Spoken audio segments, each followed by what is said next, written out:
اعوذ باللہ من الشیطان الرجیم بسم اللہ الرحمن الرحیم وبہ نستعین وهو خیر ناصر معین وبعد۔ سامعین ناظرین، پاکستان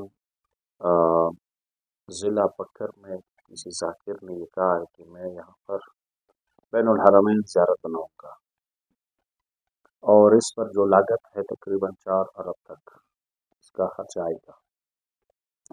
اس حوالے سے ذاکر کو اس کے ساتھ جو معاونین ہیں ان کے سامنے اور پورے پاکستان کے مومنین کے سامنے کچھ معروضات میں رکھنا چاہتا ہوں۔ اس پر غور کرنے کی بہت زیادہ اور اشد ضرورت ہے۔ سب سے پہلے آپ یہ احسان نہ جتلائے شیعہ قوم پر بلکہ امام حسین پر کہ میں وہ زمین وقف کر رہا ہوں بین الحرمین کے لیے۔ معلوم ہے تمام مومنین کو کہ بکر کی وہ زمین جو ہے وہ ریت پر مشتمل ہے، وہ کسی کاشتکاری کے قابل زمین نہیں ہے کہ آپ اس حوالے سے احسان جتلائیں۔ اور رہی بات یہ کہ آپ ایک شبیہ بنا رہے ہیں بین الحرمین کے لحاظ سے، اور ایک طرف امام حسین ایک طرف سے غازی عباس کا روضہ بنا رہے ہیں اور اس پر 4 ارب خرچ آ رہا ہے۔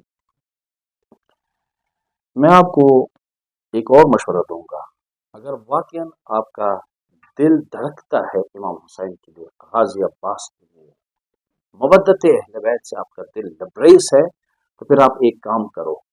اس وقت بین الحرمین جو کربلا میں اصلی بین الحرمین ہے، حسین اور عباس کا جو روضہ ہے، اس میں توسیع کی جا رہی ہے۔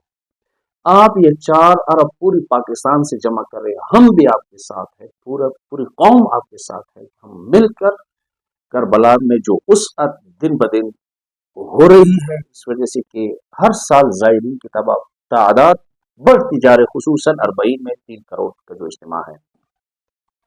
اگر واقعاً آپ کا دل دھڑکتا ہے تو آپ یہ باری رقم جو ہے وہ وہاں بھجواتے، تاکہ وہ جو ہمارا مرکز ہے کربلا وہ وسعت بھی اس میں آ جائے، زائرین کے لیے بھی مزید سہولیات فراہم ہو جائے۔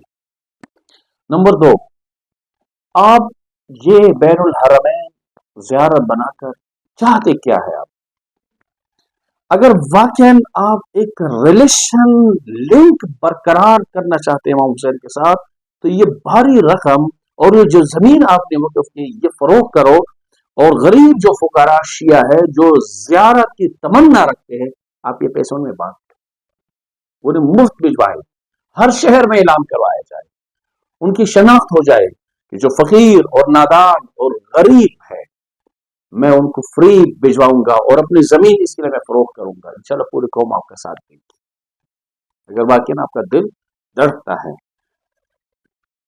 تیسرا مشورہ جو میں آپ کو دے وہ یہ ہے کہ آپ بین الحرمین شبیہ کے بجائے بین الحرمین یونیورسٹی بناؤ، اسی زمین پر ہم آپ کے ساتھ ہیں، یا بین الحرمین لیبارٹری بناؤ۔